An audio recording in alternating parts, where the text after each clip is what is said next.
Hello, everyone. We are here today with Jeanine Staples, and Jeanine is an associate professor of literacy and language, African American studies, and women's gender and sexuality studies at Penn State University. She's also the founder of the Supreme Love Project, where she coaches women how to heal the terrors in their soul and launch a revolution in their lives. I love that. Welcome, Jeanine. Thank you so much, Kelly. I appreciate the invitation. I'm happy to be here. I'm so happy you're here. And as I said before I press record, I just feel like this conversation is going to be so important for so many women to hear. So I'm really excited for it. The first question I like to always ask my guest is, what sparks your soul? Well, um, vision really sparks my soul. I get a lot of energetic rush through new vision. I love that. Just having that like inner vision of what you're going to bring out into the world. Absolutely. Ugh, me too. It feels so good. Get Yes, like chills, right? absolutely, absolutely. And it's interesting. I wasn't for a long time when I was really codependent.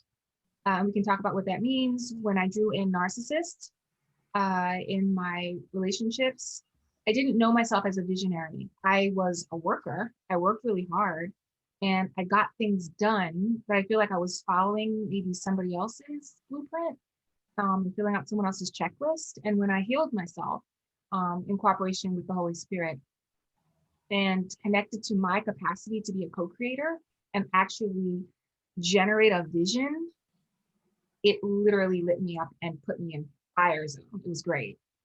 Oh, wow. I mean, I would love to dive more into what codependency means and the energy behind it, because I feel like that's really what you're talking about, is like that energy that you were able to call back to instead co-create. But maybe before we dive into that, will you just tell us about your story and like what brought you into the work that you do today? Yeah, absolutely. So I'm actually a full professor at a Research One Global Impact Institution, and that just means I'm at the top of the rankings for professors worldwide.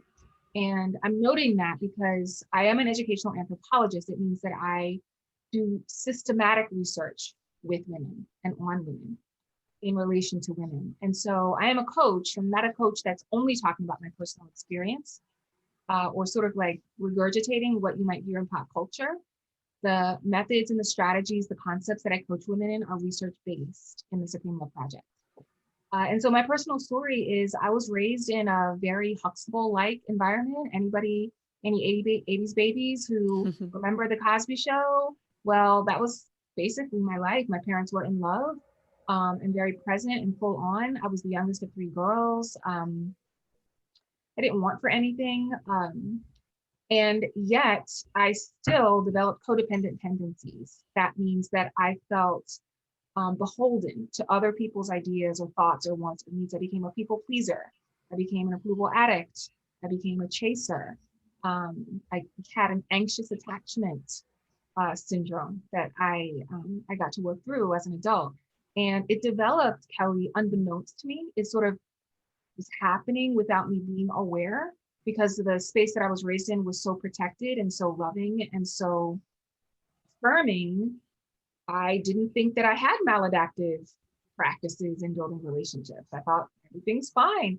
It wasn't until I actually left home and went to college that it was up to me to form new relationships with strangers that I realized there was something going on in terms of the way that I was processing just human interactions and dynamics. I felt nervous and anxious and insecure. I felt tongue tied. I would either go into silencing myself or verbal vomit. There was just these extremes that I would swing through. I overtalked, I overexplained, I overgave.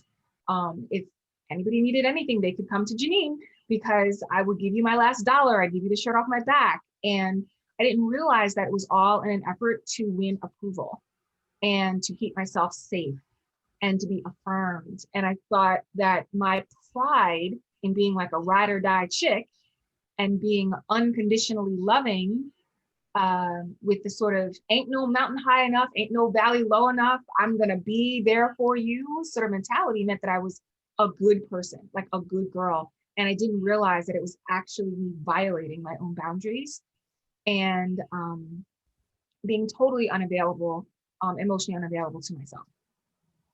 Wow. Yeah. So that kind of, when you realize that, sparked you to go into the work that you do, working with women and all of that. It did. And the thing that I'd like to say is I was very stubborn in my codependency. I was very stubborn in my righteousness. I had made up my mind that it was a good thing to be unconditionally loving. It was a good thing to be an overgiver and an over sharer. And that if the relationships that I had weren't working, it was because something else was wrong with somebody, but not me, because I was checking off the good girl checklist. Night and day, I was being such a Mm-hmm. good, sweet person. So I was stubborn in my healing. I don't want to give the misconception, Kelly, at all, that I sort of was like, absolutely, I'm ready to be reformed. I fought it tooth and nail because I wanted to be right about my way of being. Yeah, I mean, ugh, there's so many points to pull out of everything you just said. But the first is that I think we think that we have to go through some crazy trauma to develop these. I don't want to call it a habit, but these, I don't know what you'd call it. Um, these styles of how we show up in the world. And like you said, you grew up in a very safe and loving environment. And I've seen that in my own life. I have some things where I'm like, where did I pick that up from? So I think that just goes to show we don't have to like go through something crazy to become codependent or something like that.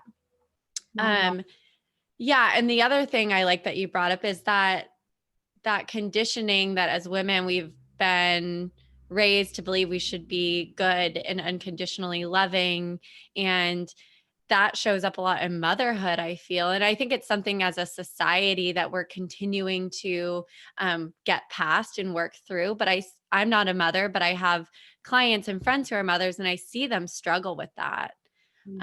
Would you want to expand on that at all? Sure. Yeah. I mean, well, you hit that nail right on the head.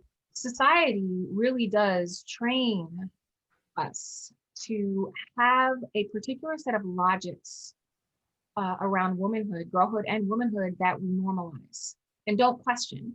And not only do we not question them, we align ourselves deeply, like intractably, to those logics. So the logics are, if you have a child, your whole world stops. What you want doesn't matter. What you need doesn't matter.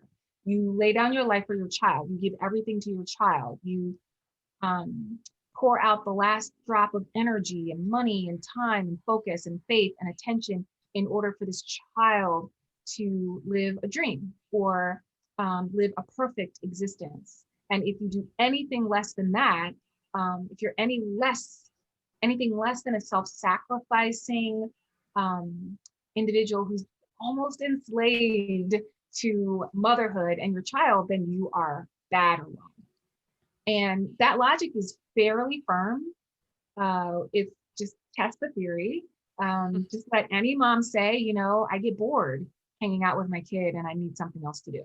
Automatically, someone will start wagging their finger at that mother Mm-hmm. or shaking their head at that mother. Um, so there's a lot of socialization that happens. I work with clients who come from, uh, families where there was an alcoholic or someone who was a narcissist, a gaslighter, and they that context can engender a very particular set of logics that a woman will work with and ingest over her lifetime. But like you said, Kelly, you do not need to be in an ostensibly quote unquote dysfunctional home to develop these logics. You can just be a girl. Just be a girl and go to school Yeah. because there's teachers and administrators and other kids and other parents and the librarian and the doctor and police officer and the firefighter. There's all kinds of people in society and in school that will take up the logics and give them to you. So they're really, really everywhere. And I'd like to say that because I've met with a lot of women who are successful, who've got the degrees and who've traveled the world and who are credentialed and who are maybe running their own business, or who are climbing up a corporate ladder and they've got leadership and success that they can calculate, and they feel embarrassed. It feels embarrassing that you reach 30 or 40 or 50 or 60 and feel like, I haven't figured this out yet. Like, I don't know how to choose a good friend. I don't know how to keep a friend. Or I don't date and I don't even know what to do on a date. I haven't been in a relationship so long, I don't even know how to behave. Like, what is a boyfriend? What do you feed it? I don't know. I see like a lot of women who are just like really embarrassed. And what I would like to say is, let that go, chuck it. Because if you knew what I knew as an educational anthropologist who systematically studies the ways that systemic oppressions actually infiltrate the souls of women and infiltrate the somas of women, you would totally let yourself off the hook. So don't go to 12 years of higher education. Trust me, I did it, and I'm telling you that you're fine. If you're just waking up right now saying, okay, I'm 38 and I am still not getting it, and I don't know how this is done, and I don't know what to do, you're fine. You're absolutely fine. There's support structures available for you, and it's just not your fault. Yeah. Well, thank you for that message, because I think we all need to hear it. Even if you are in a relationship, if you're a mother, you need to hear it. Like, any woman needs to hear that. Um, so maybe we can talk about the energy piece a little bit. Like, maybe you can talk about that energy of the codependency that you brushed on earlier. And then maybe we can talk about the energy of like really calling back our power and taking the steps to be able to, set those boundaries and step into a place where we can call in the relationship that we want as like as a strong, powerful woman. Yeah. And so absolutely. The energy that is under codependency it's very simple. It is poverty. That's the energy. Scarcity. Poverty and scarcity. It's a little known fact that anyone who's struggling with codependency and who is chasing after love, chasing after an individual, making an individual an idol, sort of elevating an individual so that they are above you emotionally, more superior to you. That's poverty consciousness. It's definitely a scarcity mindset. It is revealing to the individual that there is a deep belief and bondage to scarcity. There's a belief in your interior systems that say there's not enough love, no one else will come along, it's never going to work unless I try harder. Um, there aren't enough good men. Um, I'm not something enough. I'm not tall enough. I'm not short enough. I'm not, big breasted enough. I'm not skinny enough. I'm not smart enough. I'm not sexy enough. There's poverty. It's linked entirely to the energy of poverty. Yeah, that like makes so much sense. But I think we think of like a poverty mindset or the energy of that as something more like financially related. But I've heard time and time again, like how money and love, the energy of them are very similar. Very similar. And the reason is that love is wealth. So if you can connect to the idea that love is wealth, love is abundance, love is overflow, love is more than enough, love is sanctity, sanctimony, love is ritual, love is pouring out and topping over. It's a cornucopia, it's abundance. So love is wealth. Mm-hmm. And so if you connect to the idea that love, which is the energetic connective tissue that forms between people and that culminates in relationship, if you don't believe there's enough patience or enough passion or enough understanding or enough intimacy or enough sensitivity that can pass between and to and from you and someone else, that there's an end to it somehow, that somebody will run out of patience or compassion, or they'll run out of benevolence or good grace, that it's going to end someday, or this person holds the key to it all. And without that person in your life, it's the guy you're on and off with for like 5 years. It's the best friend you have a hot and cold relationship with and you like are like mean girls with. If you believe that there's not another person, there's not another light, there's not another conversation, there's not another space of passion available, I've got to focus on this person, this individual, this dynamic, this is all there is, I've got to make this work in order to be worthy, in order to be safe. you are definitely connected to poverty, and it's distinctly connected to your idea about what love is and can be. Mm, yeah. I love that you brought up like it's a friendship thing too. Like relationships are a broad thing. Broad spectrum, broad spectrum. Yeah. Okay, so say that a woman is in her 30s or her 40s and she hasn't had luck finding the love that she wants, and she's maybe is scared to date, or dating hasn't gone so well. Like what are the first steps that people can take to really like step into their power, and start to go out into the world intentionally with dating and finding the person that they want? What I would say is get a coach. I know that some people might be like, well, of course that's what you would say. And I would say it even if I wasn't a coach. The reason I say get a coach is because if you are in your 30s, 40s, or 50s, like wherever your audience is, if you're in a space of adulthood, meaning that you're not a 21-year-old young woman who's just graduated, you sort of have um, maybe a sense of optimism, who knows? But if you are twice that space, and you're in your the chapters in your life that start with 4, or that start with 3, or that start with 5, get a coach, because what's actually happening is the realization that you come to at 38 or 48, at that stage, that relationships aren't working, common denominator is you. By that time, Kelly, you've actually culminated at least 24 years of bad programming.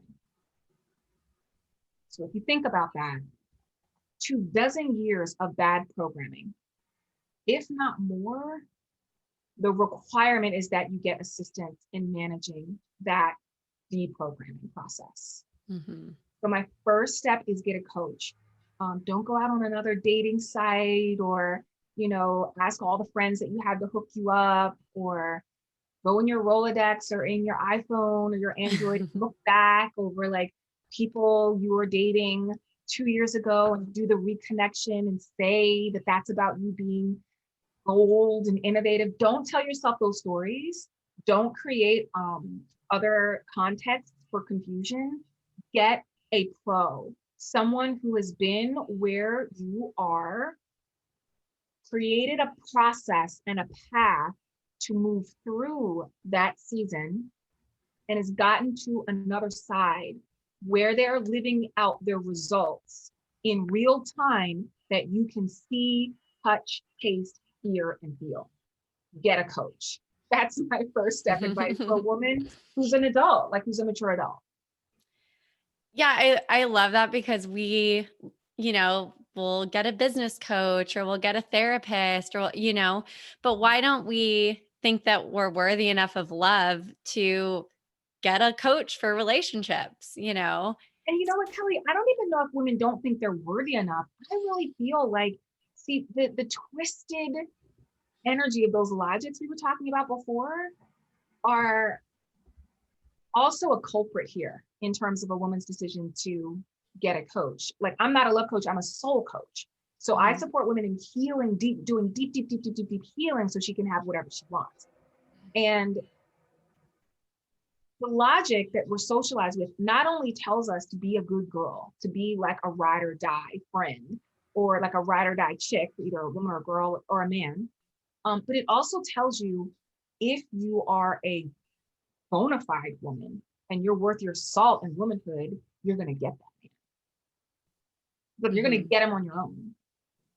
And the implicit message is if you need help or support, then you're a loser. Then you're not a real woman. You're clearly not a bona fide, high quality woman. That's the implicit message. And even though we may not state it explicitly, it is also operating in the background. It causes women to feel ashamed. So a woman will go out and say, here's $10,000 for a business coach. Help me climb that corporate ladder. Help me start that new business. I'm going to do it. That's all masculine energy. So I'll do that. I'll make that investment, but I can find a man on my own, and I can get married by myself, and I can get great girlfriends and have girls trips and bond lovingly and intimately with emotionally mature women, I'm an adult woman. Of course I can do that. So then we are really responding to that socialized logic that says, if you don't think you can do that, or if you feel like you need help, then you're not real. You're not fully actualized as a woman. You're not really credible as a woman. And you're a loser and you're bad and you're wrong. And we're fighting against that every day, Kelly. Yeah. And I think when we decide to, take action, like you're saying, like that's what makes you a real woman. I mean, you're innately a real woman, but when you're like, you realize what you want and you're going to go do what you've got to do to make it happen. That's what real woman to me. That's what makes me feel like a real woman, Yeah.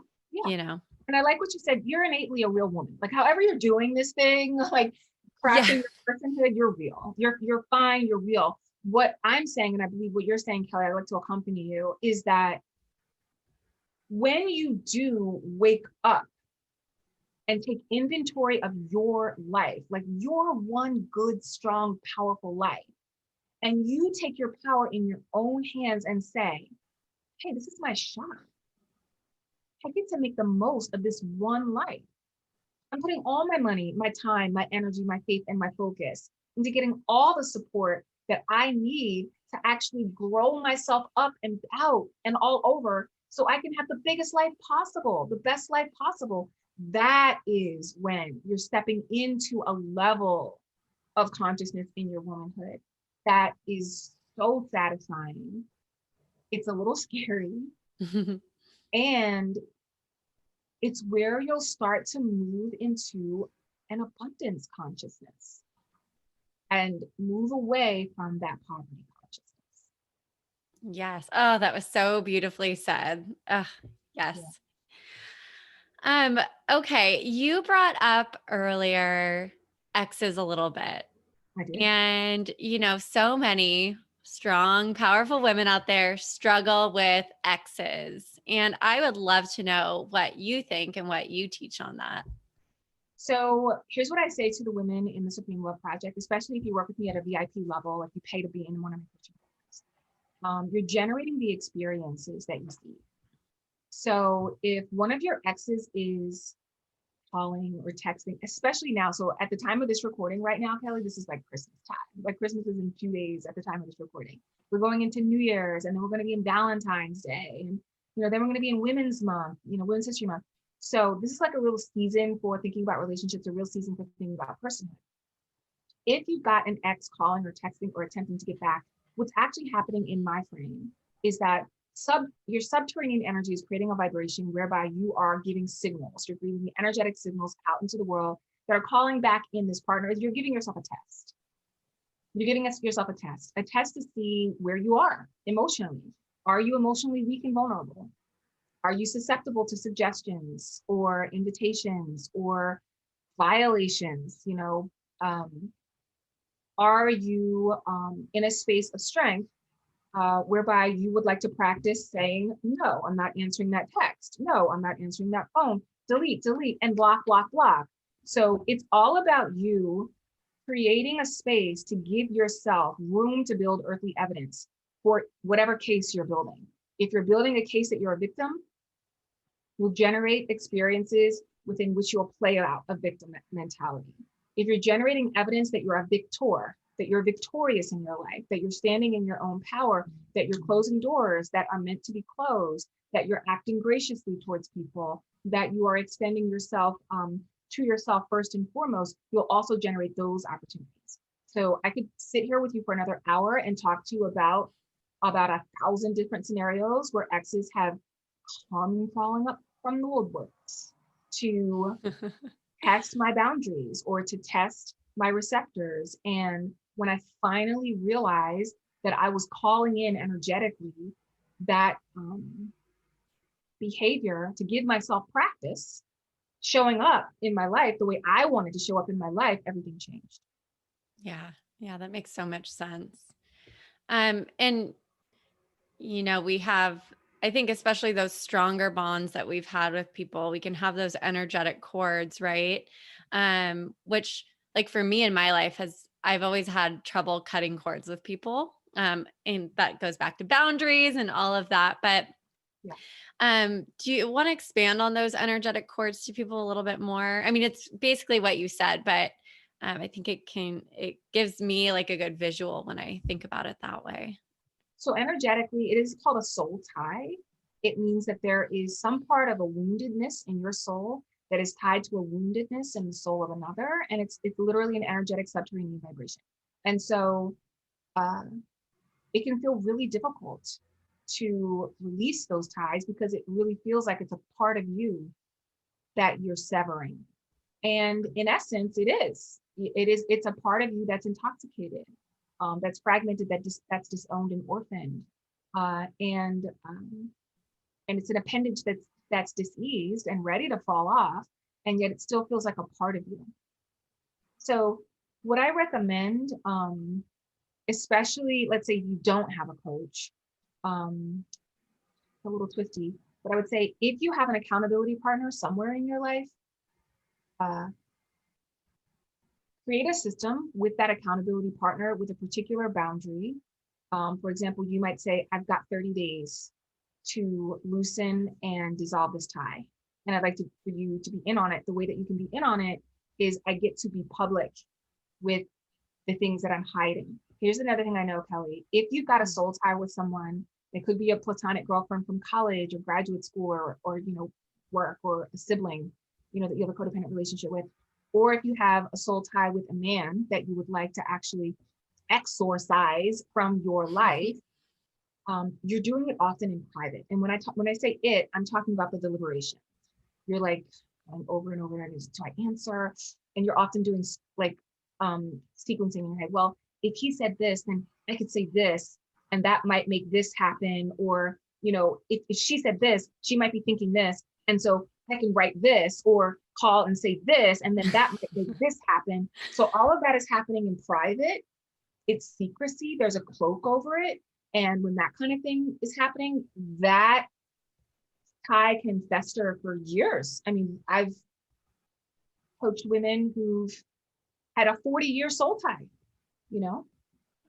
with a childhood friend, and so what I would say is uncover the secrecy. You do that by having an accountability partner. You do that by finding someone that you trust and saying, this is a thing. I've been deliberating on this guy by myself privately, saving all the text threads and saving all the emails and thinking through all of the ways these scenarios could go in my head. And I would like to actually stop this deliberation. And the way to stop it is to make it public with you, not on Facebook or Instagram or Snapchat, with my accountability partner. And that's one of the most powerful ways to start healing a soul tie. In order for that to work really well, though, Kelly, it would be important to choose a partner, an accountability partner, who is non-judgmental, who is not critical, who is not shaming. So that's a whole nother conversation. The way that women shame themselves and shame other women is also a huge deterrent to healing. So it needs to be someone who's not judgmental, not critical, who's not interested in fixing you, who isn't shaming or blaming you, and who's very, very discreet. Like, you need to get someone who's like a vault. And so in the Supreme Love Project, I coach something called amnesia, meaning like if you have an accountability partner, you can call her up and say, listen, I got to talk to you about something that I've been hiding and holding back. I'd like for it to be on amnesia. And that accountability partner would need to know amnesia means I'm listening full open body in this conversation. And then as soon as I click the button to end the call, I wipe it from my memory as if it never happened. Conversation never happened. That means you tell me, Kelly, Jeanine, I'm calling you. I just want to talk to you about something. I just need to get it off my chest. I need to reveal like a secret that I've been holding because I don't want it to just like intoxicate me anymore. I just need it to be on amnesia. If I say it's on amnesia, Kelly, that means you load up and pour out. I receive no judgment, no fixing, no criticism. I reflect back to you so that you can hear my witness, see my witness, feel my sisterhood. You tell me how you'd like to go, what steps you'd like to take. We end the call. If you called me an hour later and said, hey, Jeanine, you want to go out and get dinner? And I would say to you, hey, I haven't talked to you all day. I would love to go out to dinner because that call never happened. I love that. That's such a good practice. And like as women, we should all have a friend that we can have that kind of a relationship with. So I think that's really inspiring and that's such a important tool that people can take with them. So thank you for that. You know what I feel like and you mentioned it, I was going to bring this up next, but that shame aspect, it can just weigh so heavy on us and really hold us back. And I feel like we've come back to that a few times throughout the conversation. Mhm. Is there any practices other than the one you just gave us that you take people through for releasing shame?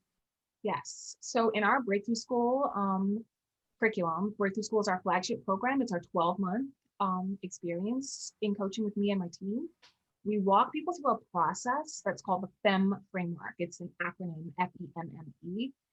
It's called feel, envision, move, and memorize, and engage. In the engage portion of the FEM framework, I actually teach a method through which you're able to meet with the parts of yourself that are harboring those secrets, that are harboring those thinking stories. I teach you how to call up, energetically call them up, take them from the recesses of your consciousness, take them out of the subterranean, bring them up, from subconscious, and be very, very full frontal with yourself. It's really facing your worst fears about yourself. So what we coach is that if you can practice unconditional loving and radical acceptance with the fragmented, disowned, orphan, wounded parts of you, you can disembody shame from the inside out. Yeah, it's And like, in so doing, totally disempower other people from shaming you. yeah, it's like bringing the dark into the light, your shadow into the light. And with that light, it dissipates Right. that darkness. Yes, I love that. That's amazing. Okay, so what do you think about soulmates? We're Yeah. talking about like the soul and energetic ties. I'm just so interested to see your perspective on everything. Well, I know a lot about cellmates, and I mean CELL, and it's a double entendre that I coach in Breakthrough School. There's a cellmate that you have. There are multiple cellmates. It means that you're connecting to people on a cellular and energetic level if you're in your woundedness, and that is a real thing. And that cellmate, if you're connecting from your woundedness, becomes a cellmate, like prison bars. Like Oh my God, I love you're that. you're behind like a locked cage with this person. And recognizing when a person you think is a soulmate is actually a cellmate, that's key. It's really, really important. Yeah. Oh my God, I love that. Yeah, I didn't know. I was actually meeting up with a lot of cellmates, that I was calling soulmates. And I was connecting with them at a really deep level and making them everything and playing out all kinds of dramatic overtures. I literally feel like I acted out every really sad romantic comedy that's ever been written in my love life. And those are cellmates. That was a story from my childhood that said that love needs to be painful or it needs to be filled with suffering in order for it to be valid somehow. That I need to be in proving mode in order to be valid. I need to prove my worth and value. I need to prove that I'm deserving in order for me to say this is real love. This is something that's real. Or a man needs to be chasing me, um, you know, uh, breaking his body for me, giving everything for me, desperately pining for me in order for me to call that real love. Those were not soulmate relationships, they were cellmate relationships. Yeah, I completely resonate with with all of that. And yeah, so I mean, to me, it sounds like you're saying, when we, like we've been saying the whole time, when we step into our power, that's when we can call in our soulmates. Right. That's Right? right. Yeah. Yeah. And this is the thing that I'd like to say about that, Kelly. I thank you for bringing us back to that. Those cliches are so frustrating to hear, even though they're accurate and true. Yeah. So when we say to a woman, you've got to love yourself, sweetie, you've got to love yourself in order for anyone to really love you. You've got to step into your power and reclaim yourself. You've got to stop getting in your own way. All of those are accurate, true statements. And yet, I can recall distinct moments in my life where I've heard someone say that, a therapist, a friend, my mother, a colleague. And each time I've heard those cliches, you've got to love yourself. You've got to be in your power. I literally felt a rage in my belly come up to the top of my throat. And I thought, if there's a blunt object anywhere in the vicinity, I'm going to grab it. I'm going to knock him over the head. That's how furious I am when I hear that. And the reason, Kelly, is because even those things are true and accurate, those are needful. People aren't taught that. We as women aren't taught. As anything, girls are taught to hate themselves, not love themselves.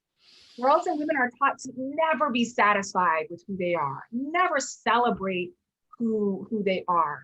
We're not taught to love and respect and honor and admire who we are.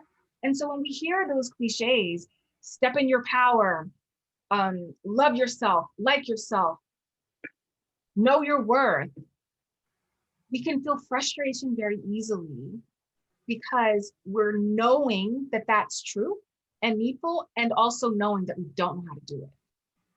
And it's infuriating. So my coaching and my support to your listeners is, again, you're not bad or wrong. It's not your fault. We're literally socialized into these pickles that create all these contradictions. And if you're even the least bit suspect right now that things are really wonky and not okay, then you're waking up. That means you're waking up. If you're suspecting anything, you're waking up. And it just means that you actually need help stepping into your power. You need someone to teach you how to love yourself. You need someone to coach you about how to identify your worth and value. And there is nothing wrong with that. It actually is a regular course of events in womanhood, because that's how we're trained into deficit.